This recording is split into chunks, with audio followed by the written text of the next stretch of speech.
we discovered these mind pits. And a lot of people who are lurking on social media, they're in this space. They have these amazing goals and telling themselves that they will feel ready at some point, but they're not taking action. The other thing is they're so excitable that they will start something and then get bored and then try something else and then go somewhere else and maybe Mhm. do one lesson and 50 million self-help books and they've read one chapter. The other one is you keep pushing without giving yourself a break. You feel guilty when you stop working. You reach a goal, get to that destination, and then you immediately input the next one into your GPS, right? It's never enough for you. So in this position, the best thing you can do is Being an entrepreneur is hard, right?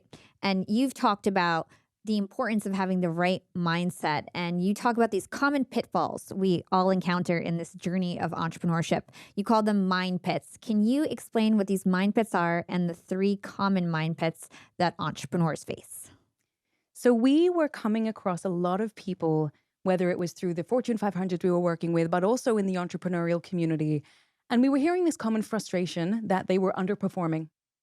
And we wanted to figure out what is it that differentiates those who were super high performing and really happy from those who feel like they're underperforming. They have these amazing goals, but they're not getting there. And we recognize that there are some cognitive differences in how people approach things. And so our business and part of my PhD research is looking into this cognitive difference. And fundamentally, it comes down to how people approach their goals. I mean, there's a Mm. lot to it, but I'm going to start just with the how people approach their goals piece. So we discovered these mind pits, which people resonate with. They've either been in one or been in all of them. And there are three, as you mentioned. So the first one that we identified is where someone, and a lot of people who are lurking on social media, they're in this space. Hala, I imagine a lot of people who follow in your community are also in this space. Hmm. They have these amazing goals. They want to run these amazing businesses and have these followings on social media and do all these great things. And they're researching and consuming and telling themselves that they will feel ready at some point, but they're not taking action. So they're Hmm. stuck right at the beginning. We call it failure to launch.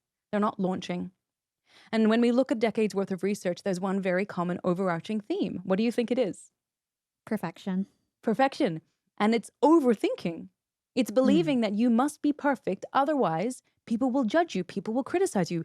What if I fail? What will that do to me?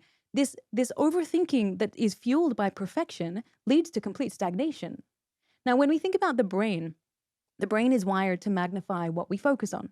It's an evolutionary survival mechanism that we have, which is designed to keep us alive, negativity Mm. bias.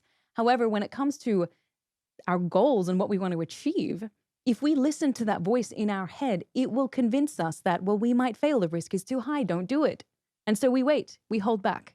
So this is failure to launch. Now, if anyone listening is in failure to launch, there's one really simple, and it's almost so simple, it's almost counterintuitive, really simple approach that comes from the research on goals. Peter Gollwitzer is the expert, the researcher, psychologist who's looked into this. And Mm. it's really simple. Those who are able to take action on their goals, they do three things, which is captured in something called a goal intention. They just specify when they're going to get started, where they're going to do it, and what they're going to do. And they usually have a phrase of in, I will. So they actually Mm. set themselves a goal and then you must take action. Don't let perfect get in the way of good enough for now. Remember, embrace the good enough for now doesn't mean that's where it's always going to be. That's you getting started. You want to start in an environment where you know you can grow and you can develop.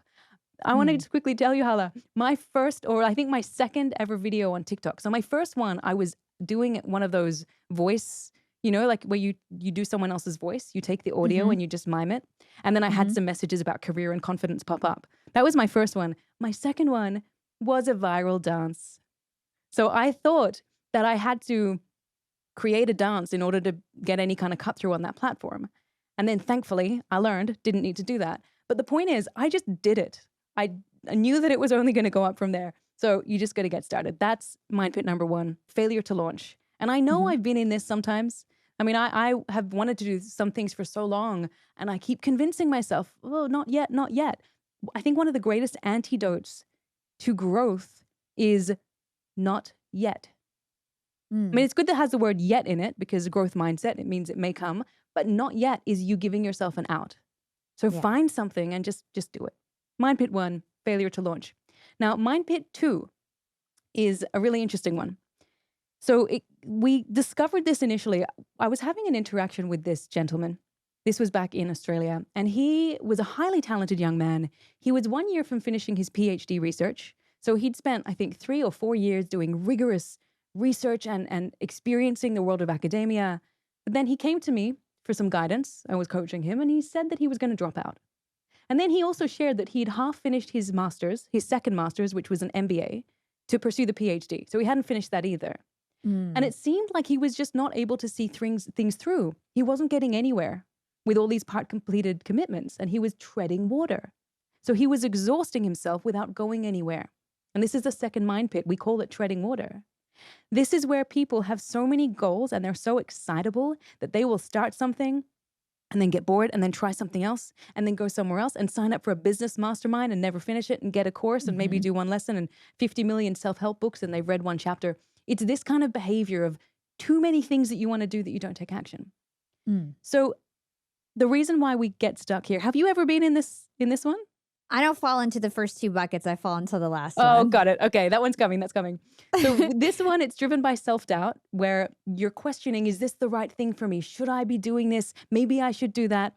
You also, boredom comes when you've been doing something for a while. The initial dopamine hit tends to wane. And so you think, well, this is not as exciting as I thought it would be. Let me try something else. And then, hey, that's Mm. really exciting initially because new is always exciting. Yay, Yeah. dopamine hit. And then it fades. So you never commit 100%. Now, here's a really interesting thing. This gentleman I was speaking to, he did end up quitting his PhD. He dropped out. I don't know how someone does that after 4 years, but he did. And he started a charity working with underprivileged Mm. youth. And he's still doing that 5 years later. And he is extremely fulfilled and he's found his purpose.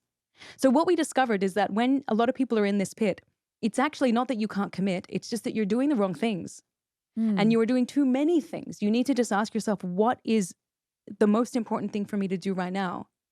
And so a really simple approach here is to remind yourself of the meaning of what you're doing and make sure that it Mm. aligns with who you want to be. And there's two quick tips I want to share here.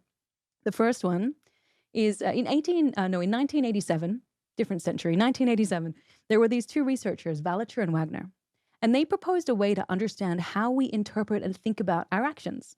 And so basically there's a range. So we have a low level identification where we focus on the how of an action, the mechanism. So Hala, right now we're sitting and talking. That's the low Mhm. level mechanism. The high level is where you emphasize the why of the action. It's the purpose, the goal of the action. So it's empowering entrepreneurs with tools to improve and transform their lives. That's the why. It's so important. We know this, right? We need to tap into the why in order to feel that motivation, but also to make sure that what we're doing is the right thing. Mm. So I encourage anyone who might be in this bucket or in this category, hone into the high level meaning. There's always a low level meaning. What's the high level meaning?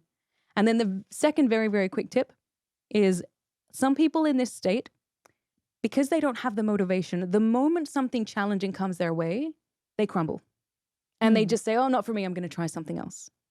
And so we encourage you to do something called a pre-mortem. A pre-mortem is a concept in the project management world. It's also called inversion. It's a really simple technique.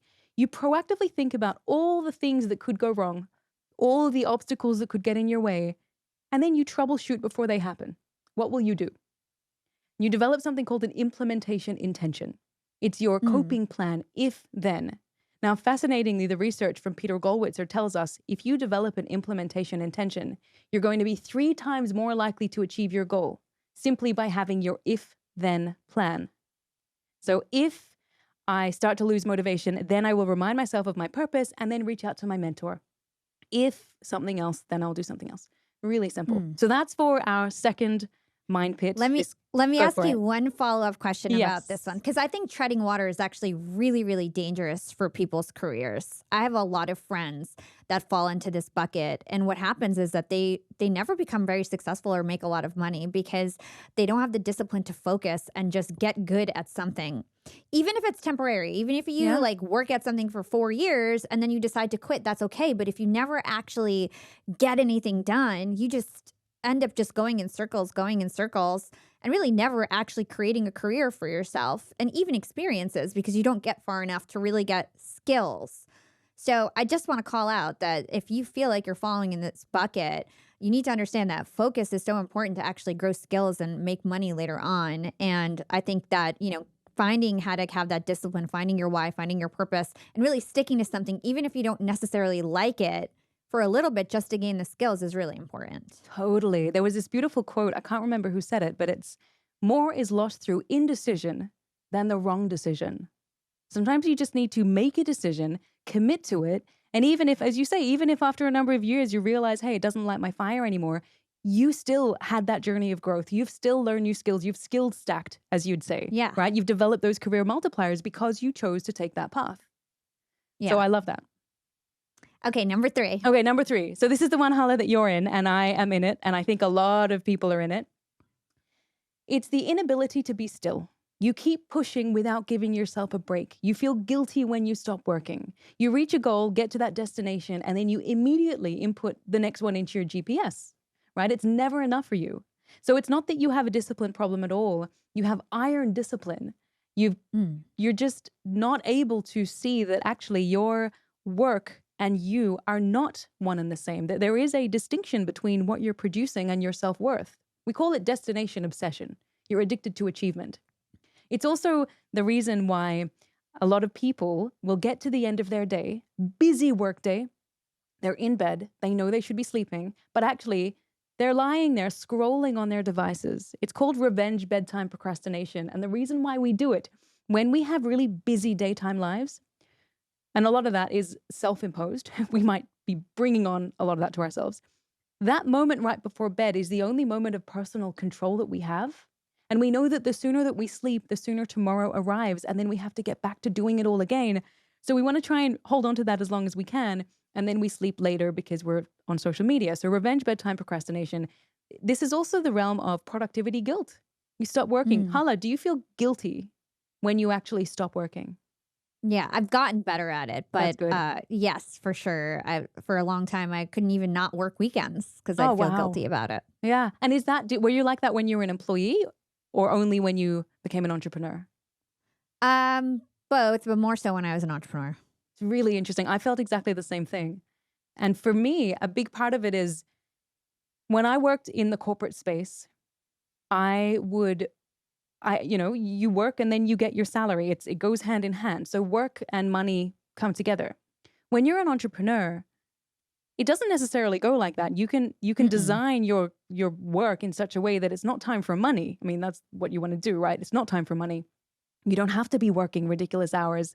But a lot of us do it because in our brain, we have this belief that if I'm making money, then I must be working. And if I make more money, then I just must work more. It's gone the other way. And it's very confusing for us. And it's one of these things that drives this productivity orientation. So in this position, the best thing you can do if you're here, and Hala, I'd love to ask you what you've done, because you said you're getting better at it. Actually, before I even share my tip, what have you done that has really been effective for you? I think that I understood that I needed to temporarily put everything into my business for about 4 years, where I just really worked 16-hour days, worked through every weekend, really put my relationships. I still cared about my relationships, but I deprioritized that and really prioritized my career. And then there came a certain point where I achieved a level of success and I was able to train more team members. I have a big team where I just felt like, okay, like weekends are off limits now. And I just started setting these boundaries. Still work really late oftentimes, but I give myself the opportunity to have like no meeting Wednesdays. And then sometimes I can go like get a facial or get my nails done or do whatever I want. I go on vacations all the time now. So I just basically realized that that sacrifice was temporary and I no longer needed to do that anymore. And, there's just different phases of your life. I think it's important to sacrifice at some point to get to where you want to go, but you can't do that forever. It's not healthy. Absolutely. And it's beautiful that you have created a life now that gives you the freedom. You knew that you needed to put in the 4 years. And then, unlike a lot of people who would get to the end of the 4 years and think, well, I want to just keep going because I was able to do it and maybe I can take my business to even higher level. And it's this myth again that we're living where we think we must just always be connected and always on. But you've created that boundary, which is so important. And that's essentially when it comes to this pit, this mind pit, this cognitive space that we're stuck in, there's no magic pill that's going to make it go away other than setting a boundary with yourself. Mm, Because people in this pit are really good at getting things done, right? They're very good at getting things done. And so, because we make time for what we prioritize, we actually need to prioritize the breaks, mm, prioritize the weekends off, the days off to go and get the facial or whatever that is, and then make them meaningful. So, again, if we look at that high level, low level meaning, the low level is I'm taking a day off work. The high level meaning is I'm taking this day to rejuvenate, to become my best self, to build up my internal stores of energy so I can be my best for my team, to lead my business and go harder. So it's having that, the meaning behind your breaks. And then even just starting really small, going for a walk, disconnecting from tech. So I think we are so connected to our devices and it's just getting worse. I mean, with AI, it's a wonderful thing, but I think also it's going to make us even more tethered. Hopefully, we'll get to a point where technology actually does alleviate a lot of the daily grind. Currently, it's done a lot to help it, but it's also, again, made us completely connected. I was having a conversation with Professor Piers Steele, who's one of the foremost researchers in the realm of procrastination. And he said this beautiful line. He said, we're amusing ourselves to death on social mm. media with all of these extra things that we're occupying ourselves with. And I completely agree. And I think we're also killing our creativity by working so hard for so long. Taking these breaks helps. I mean, how do you feel after you have your no meetings or your no work Wednesdays or, the days where you go and invest in yourself? How do you feel when you come Totally, back? totally re-energized. I mean, Completely. like, and you as an entrepreneur, especially if you have employees, you're responsible for the energy of the company. So before, when I was just working, working, working, working, like that made everybody anxious, Yeah. and now it's just more calm, understanding, relaxed. And I think that that improves the energy management of the company overall too. Completely does. And there are flow on effects to performance and engagement. And it's interesting when we look at, again, a lot of the psychology around the effect of a leader, there's something called trait affective presence, which I Mm, call, well, I mean, the researchers called it like a psychological vibe. It's essentially how people feel when they're in your presence, but also when they're just thinking about you. mm, And you can be someone who they feel energized by when they're around and when they're thinking of, or de energized by.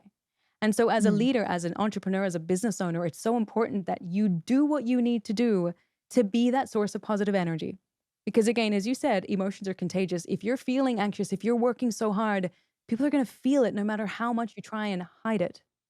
So I just want to quickly mention for anyone listening, if you're really interested to learn a little bit more about these mind pits and do a little self assessment to determine which mind pit you might be stuck in, I have created a special resource which you can download at shadezahrai.com/mindpits. So it's SHADEZAHRAI.com/mindpits, which is MINDPITS. And then you'll be able to figure out which one you're in. Although you probably know, Hala, you knew, I knew which one I was definitely in. Yeah, if you guys want that quiz, I'll stick it in the show notes for you to make it really